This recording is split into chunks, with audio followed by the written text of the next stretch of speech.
Coronavirus patients have described horrifying new symptom of the deadly bug. We all know to look out for persistent cough and fever which are associated with the virus.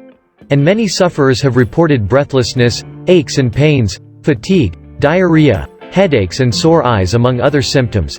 But some people experiencing the symptoms above are also reporting new symptom fizzing or buzzing feeling in their skin.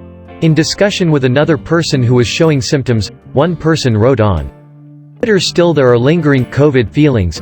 Do you get that? Hard to describe the alien, dissociated buzz in some parts of my body.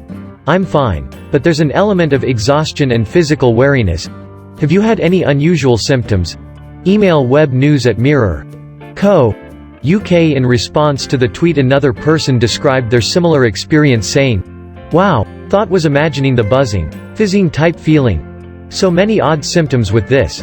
And don't seem to be getting better as quickly as with other viruses.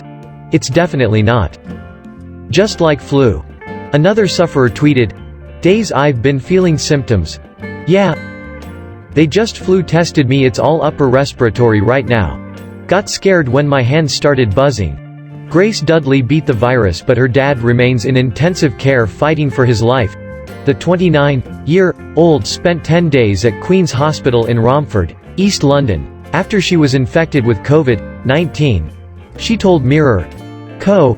UK, "After 6 days, felt unwell and needed to lie down as my skin began to have this fizzing feeling. Within 24 hours had never felt so ill. Was freezing but had 4 quilts and couldn't stay awake for long intervals." And another person tweeted, "Okay, thinks it's defo coronavirus. The whole thing has moved round to my chest this evening, like bubbles fizzing inside my ribcage. Taking air. Still breathing okay. But tad frustrating, won't lie." Tarana Burke decided to tweet about her experience after she and her partner both went down with the bug. She wrote, "Went back and forth about talking about this, but my partner has COVID and the last 2 weeks of my life have been some of the scariest. The reason why I'm sharing is because I've read so much information, but the most informative has been first-person accounts of folks with it. We were both exposed in mid-March.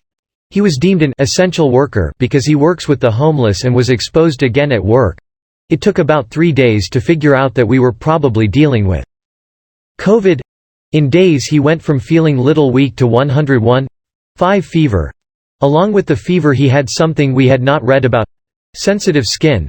His skin felt like it was burning even when he barely had fever of 99. We literally used aloe gel for sunburn to soothe it." The NP later told us she had heard others say that too. Tarana went on to explain her other symptoms. She added, "The same things you've read other places also happened. Extreme fatigue, escalating fever, terrible headaches, but no cough early on. Day we went to the BC his fever spiked to 102.3 and nurse told us he might have sepsis. We had an amazing staff and seamless process. Was taken in the 2 because started feeling little bad and you can't accompany patients if you aren't one.